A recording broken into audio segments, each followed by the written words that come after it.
I have some plans for videos, but there's a fly flying in here. I just thought I would start this one pretty casually with my skincare, and I'm going to show you guys like what I use. It's pretty basic. It seems like a lot of stuff laid out right here, but some of it's my night routine.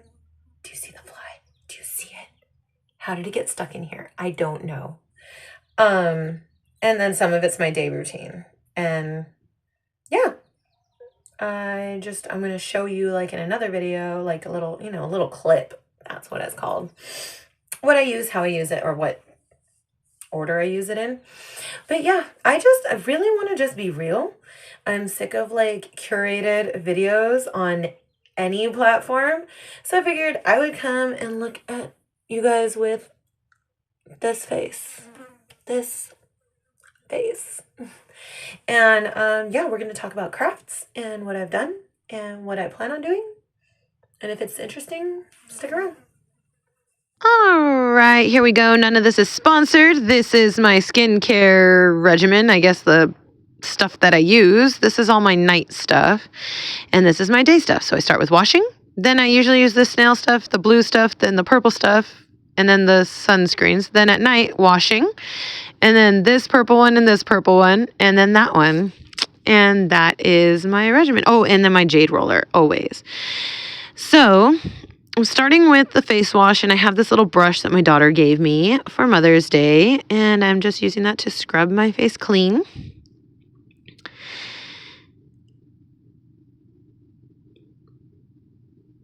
Like I said, I'm just trying to be more real. I use this snail mucinin stuff I found at Target, I think.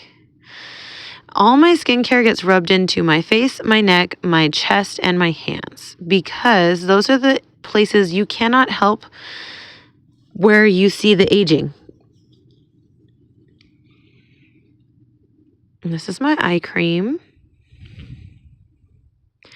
And then I go in with a jade roller and I massage it out. And I'm a big proponent for lymphatic massage. And I know for a fact it works, especially on my face. It totally makes a difference in my face. But I dry brush and do lymphatic massage daily on my whole body. Exfoliation and massaging is the best for your skin. Oh, and also I use every last drop of any bottle that I have. This is my sunscreen. And then this is like a radiant primer sunscreen from e.l.f. I like it. All right, welcome back. Like I said, I'm pretty sick of everything on the internet so perfectly curated. It's stylized, and I do like I love the vintage look. I love when things are super clean and aesthetic, and sometimes like my OCD or my inner I don't want to say OCD, although I do have a touch of that because of my ADHD. I want to say like my perfectionism and everything, sometimes like I lack that. And so I like to see other people that know how to nail being like perfect. I am not perfect. I literally just ripped my t-shirt and I'm still wearing it because I will mend it later. But I'm not perfect. I don't know how to keep a good schedule of like posting things. And honestly, lately I haven't posted much on anything because I'm going to explain.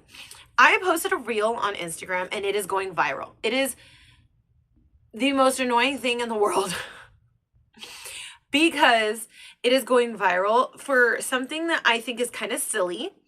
And also it has made people crazy. So I have been unpacking like things from my high school age and stuff like that because my daughter is in high school and she wants some of my high school belongings.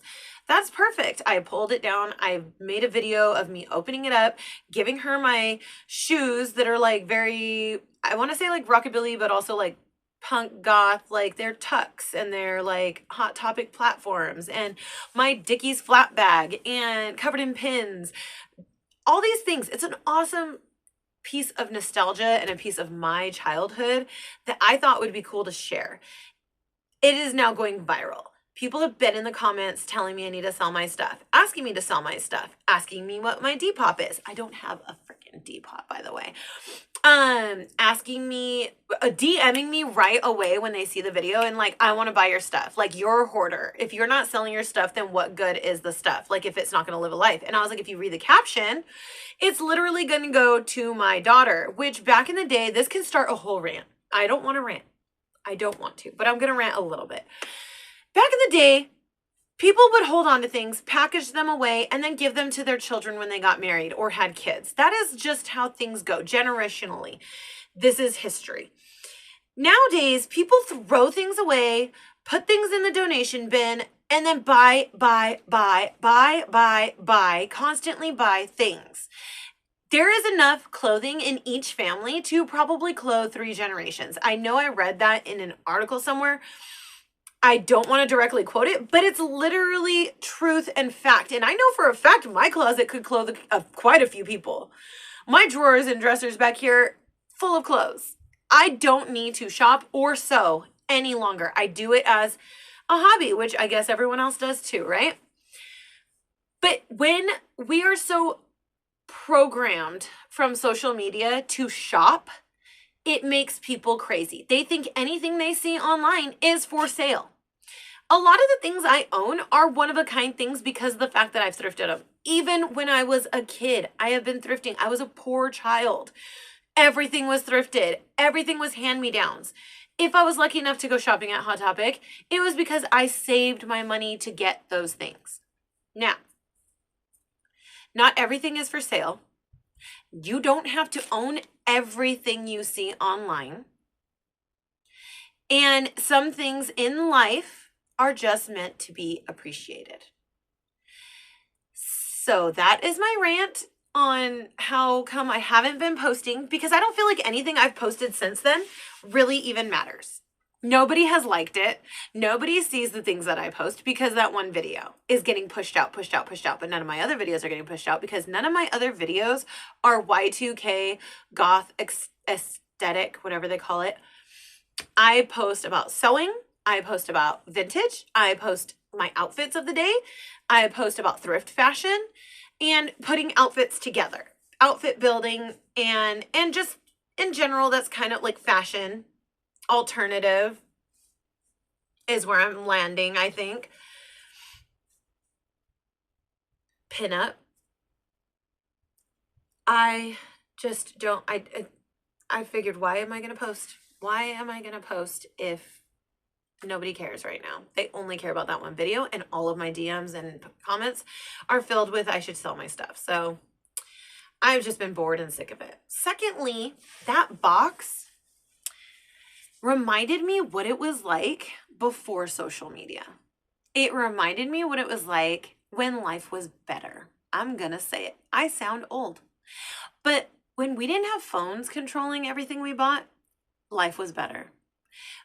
I am going on vacation next week, and I'm actually, like, it's like a vacation. I'm going to go see my parents in Arizona. And I usually film. I usually go thrifting. I usually film a haul. I usually film my outfits. I am not wanting to do any of that. I want to go on vacation like I did when I would go to the river trip with my family as a child, when there was no phones. So I'm packing a book. I'm packing my crafts. I'm packing my tarot cards. I'm packing everything I would pack like when I was a teenager or a child.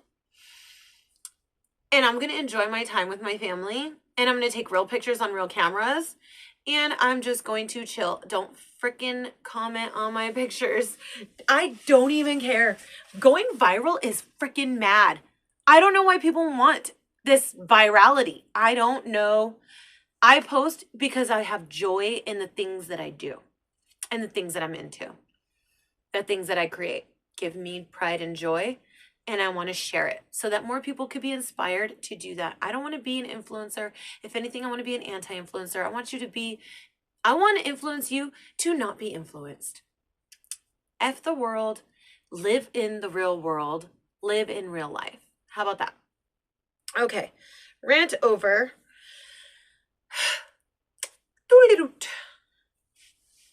I wanted to talk about the things that I've been making or upcycling or the things that I've been doing. So I will start with this cute little hat. It's a bridal hat I made off of a 1930s or 1940s bridal hat picture I saw on Etsy, and I will pop that up like here or here. And it was going for hundreds of dollars, and I just wanted it because I really like the sweetheart shape of hats back then. I could not ever justify something that was made of tulle and wire, and even though it's old. So I went shopping at Michael's. I miss Joanne. I will always say that. I went shopping at Michael's and bought some gardening wire. Or floral wire. I found these cute plastic white lilies, I believe they're, or bell lilies. I don't remember what they're called. And then a spool of tulle. I like saying that, spool of tulle. And I wrapped all of the little pieces. It's completely handmade, to be quite honest. And I thought I did pretty good. I'll pop in a little video too, either right here or right here, of me trying it on. The reason I made it was I was planning on wearing it to Dapper Day, because I had this, like, my family goes to the Placita in LA, like, to baptize our kids and to get married and stuff like that. So I wanted to take pictures that were kind of 1940s bridal looking. And then I totally changed what I wanted to do. It went from wanting to look like a 1940s, like, bride before your husband gets shipped off kind of a thing, to being, I want to be on vacation, or I want to look like I just got off the train from my vacation in Sicily, or my vacation. I wanted to look like I was coming from the Spanish Riviera or something of the sort. So I had these drapes. I thrifted the fabric. I'll say thrifted. I did order it a long time ago. It's drapes, but it was ordered on Etsy. And I always wanted to do something with them. So my family's Mexican, and in Mexico, or even like coming home from Mexico and TJ, we have like talavera clay and like pots and tiles and stuff. And that was like my inspiration, like when I was thinking of like how I wanted it to look. So my inspiration, like, is a crazy story. Anyways, I had these drapes and I was like, I'm going to make a dress out of it. And Gertie has been posting about slutty Italian summer. It's a whole thing. I cannot explain it here. But I was like, I'm going to make a dress that embodies slutty Italian summer, sultry Spanish summer, just like spicy Latina summer is kind of the vibe I was going for. I, again, started with the Gina Bustier, which is the bodice part. It's my favorite, one of my favorite patterns from Gertie, Patreon. And then the bottom skirt is just a gathered skirt. And then it was hanging.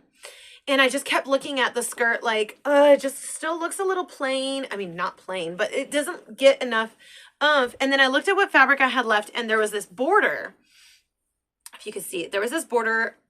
The whole border was left from cutting it out. And I used some of the border in like the straps and on the side of the bodice, but I wanted to use the rest. So I sewed it all together and just kind of didn't measure and just started sewing it onto the bottom of the skirt. So it does make it longer. It makes the dress longer, but I really like the way it looks. I will pop in a video and some pictures either here or here. And then when I was in LA, I was in the restroom in the Union Station, and a girl asked me if this was a Dolce & Gabbana dress. And I was like, no, I actually made this dress. And she's like, Dolce & Gabbana just made a collection like that.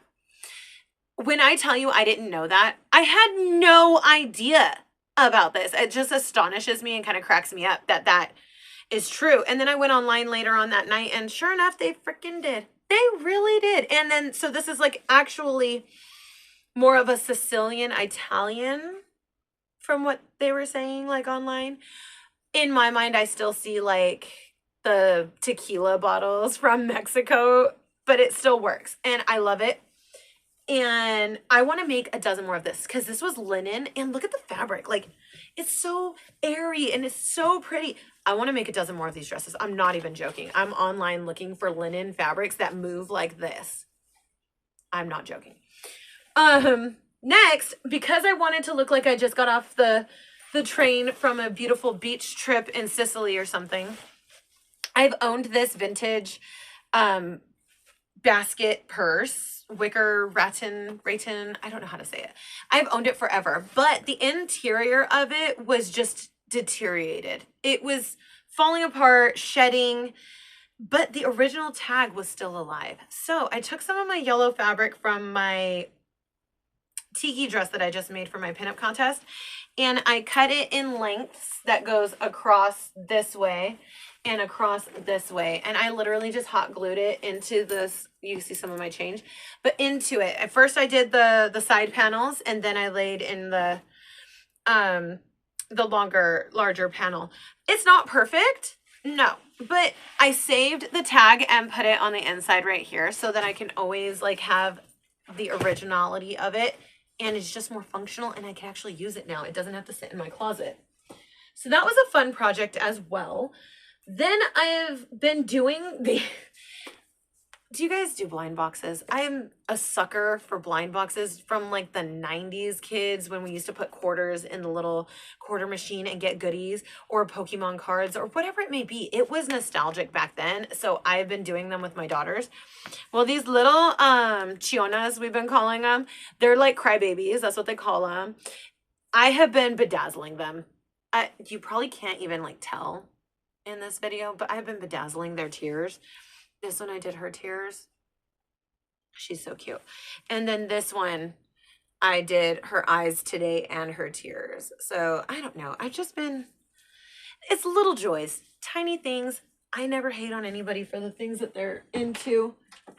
I've been doing that. It keeps my hands busy for like an hour, and it's a quick win. Like, you love it at the end of it.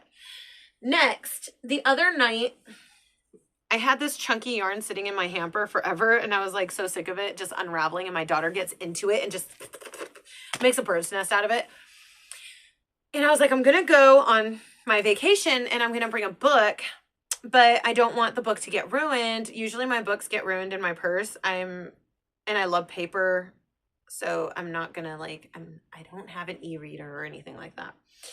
So I wanted to make a book sleeve. I Pinterest a couple of pictures, and then I just freehanded and out of my mind pulled this one out of my butt, my mind. There's the button. I just unbuttoned her. She's so cute. I think she's so girly. I had this pink ribbon already sitting, and like I said, I already had the yarn. And just like that, there goes my cute little bookmark. But yeah, so I'm excited for my book sleeve, and I'm excited for my trip. That's going to be sans technology and just real family time. I will be journaling about the experience of being off screen and off media and off all that. I'm going to journal it, and then I will make a video and come back next week, or not next week, but the following week, and just talk about it. And then I get to go on a camping trip that weekend. So I'm thinking I'm going to do the same thing. That whole camping trip, I might have my phone just to take pictures. It'll depend on if I want to buy more film for my other camera. But yeah, I'm very sick and tired of social media, and I know I'm on here for a reason. I feel that I'm on here for a reason, but I don't make money doing any of this. I'm not gonna lie to you guys. I don't make money doing this. I do it from passion, and I do it for the art and for the fun. And I made a lot of friends along the way, and I really feel that is a valuable thing. Like, I've made actual friends, but I feel like that part of social media is fading. And now it's just sell, ad, influencer salespeople constantly being shoved down our throats. So yeah, that's my rant on that. Now I will put in a little montage from my train ride trip to Dapperday Union Station. I'm not gonna lie, I missed the live music, but this was probably one of my favorite things about, like, one of my favorite Dapper days, because it was very vintage. If you've never been to the LA Union Station, like, you need to. It's beautiful. The whole place is art. We took the metro. It was so fun. Like, you'll see. I'll pop in my montage now. But thank you guys for being here. Stick around for the montage, and I'll be right back. All right, here is my wonderful partner and I all dressed up and ready to go to LA on the metro. And it was his first time on the metro, and my second time. It was a lot of fun. We enjoyed it. This is Union Station, walking up to Dapperday. I'm telling you, the ceilings were pure art. We couldn't stop staring and taking pictures of the ceilings. I will tell you that much. And we weren't the only ones. A lot of people were doing that too. Here's my ungraceful handoff to my partner to record me walking in too. I absolutely love this dress, guys. It looks so glamorous. Oh, it came out exactly how I wanted it to. The first thing we did was get our tintype by Jason Mads. You guys know if I've made a video on Dapperday before, this is usually my first stop. He had it all set up like vintage travel. I was obsessed. I love watching it develop. I love recording the developing of it. I used to be in photography, and developing film was one of my favorite things to do in the darkroom. Like, other teenagers were making out in the darkroom. I was actually being the photo nerd developing film. It was so fun. This is what real photography is like, though. Oh, I absolutely adore it. And here is our beautiful outcome. It looks like we were traveling. Oh, this is Alvera Street. I love Alvera Street. This is some of the arches in the Placita. This is the setup from Dapperday.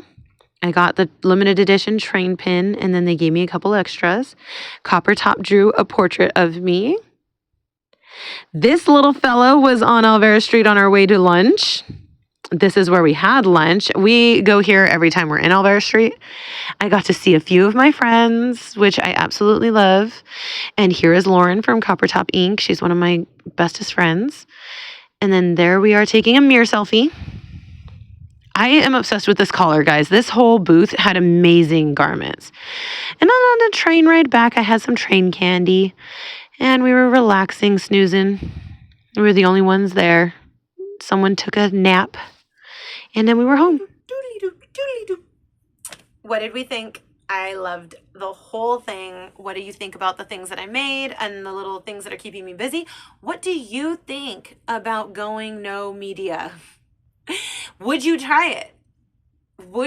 Do you have other hobbies that could keep you busy enough to keep you off the phone? Answer these questions below. Let me know, and I will see you guys next week.